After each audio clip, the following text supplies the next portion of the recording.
So we're moving into the early stages of autumn now. I've just arrived to a local club water for a quick night. We've seen a few fish, so things look good. But while I'm sitting here hoping for the chance of a bite, I'm going to run you through some of the things that I implement into my autumnal angling. So the daylight hours are reducing fast now, the weather's changing, and I think you need to be prepared to maximise your chances of your time on the bank, because if you don't prepare, you can get caught out. And that can be the difference between having a trip to remember or getting it wrong and blanking, and none of us like blanking.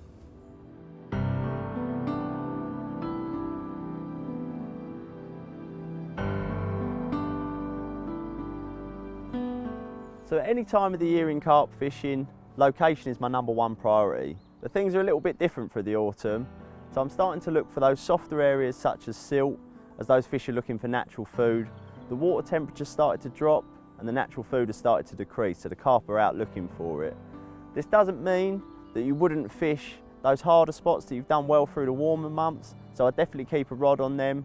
But if you find they're starting to slow, then I'd probably be looking to move all of my rods onto that softer, choddy type bottom that will have food such as bloodworm in it, and those carp are looking for that as they want to fatten up for the winter.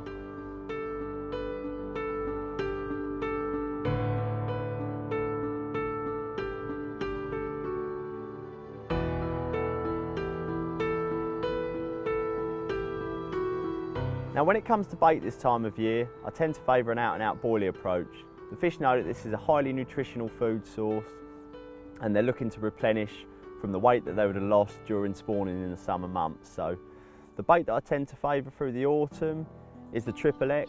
It's a highly nutritional fish meal, and around 48 hours before my session, what I try and do is get my chosen quantity into a bucket, and I just put a light glaze and the Marine Amino 365 over the top, which is a highly pungent, fishy and very soluble liquid.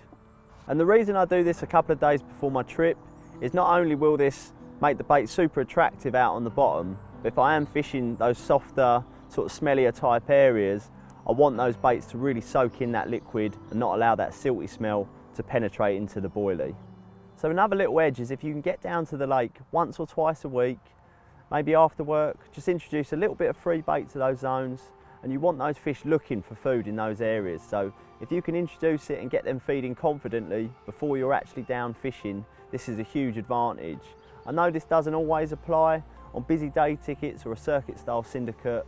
It's not really worth it, you're not guaranteed the swims and you're probably going to shoot yourself in the foot. But when it comes to these quieter club waters or maybe quieter syndicates and you see a window of opportunity there, it's a massive advantage for your fishing. So I'd definitely try and get down if you can and get a little bit of bait into those areas, because I definitely think you'll benefit from it.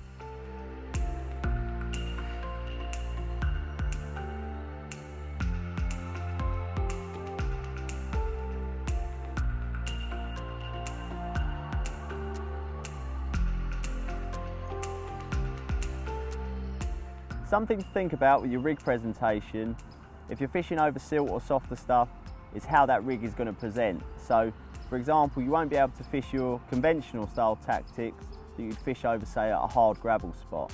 So for example, where we're fishing today, I'm getting a fairly firm drop into the silt.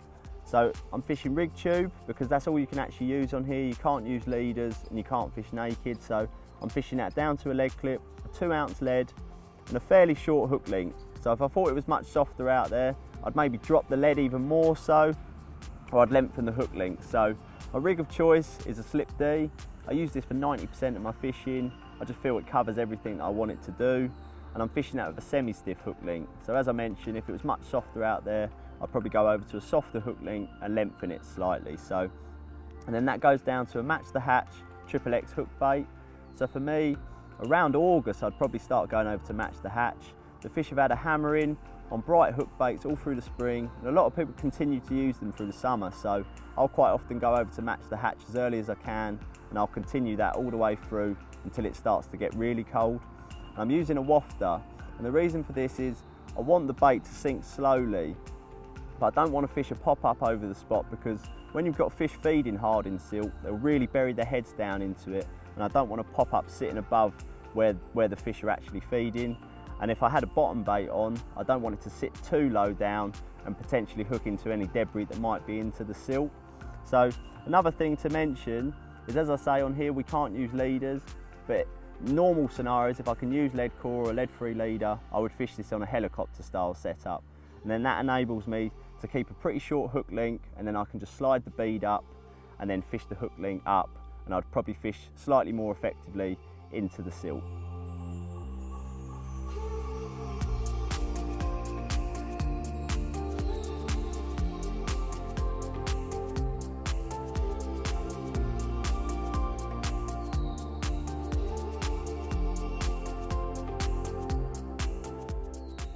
Another little thing to think about is, as you move into the early stages of autumn, is you're going to be struggling for light. So the better prepared you can be, the bigger advantage that will be in getting those rods out as quick as possible. So for example, you might only turn up and have an hour or two of light. So if you can have as many rigs tied as possible to suit the scenario that you're faced with, it's all going to work in your favour. So the quicker you can get those rigs on, get them out on the spots before dark, it will all work to your advantage.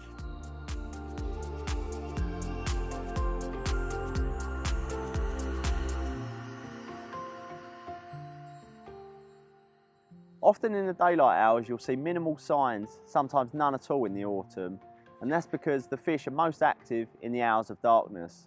So what I'll do is set a couple of alarms through the night. This is a lot of effort and it's quite draining, but it can be so worth it because, like I say, this is when the fish are most active. So sitting up with a cup of tea and just listening out when the lake's quiet, the fish will tell you all you need to know, and they can be really active sometimes. So that little bit of extra effort will put you ahead of the game and hopefully put you on top of the fish. And if I was arriving to a new venue, quite often I wouldn't even put the rods out and I'd lap the lake in darkness, because like I say, there's no point setting up if you're not sure if the fish are actually there. So for me, I'll try and keep my kit as light as possible for as long as possible until it gets really cold, because often in the autumn you can end up moving in the middle of the night because you realise you've got your swim choice wrong and you hear them in the night, and then you've got to make that quick move, and I'd rather know that I'm on the fish.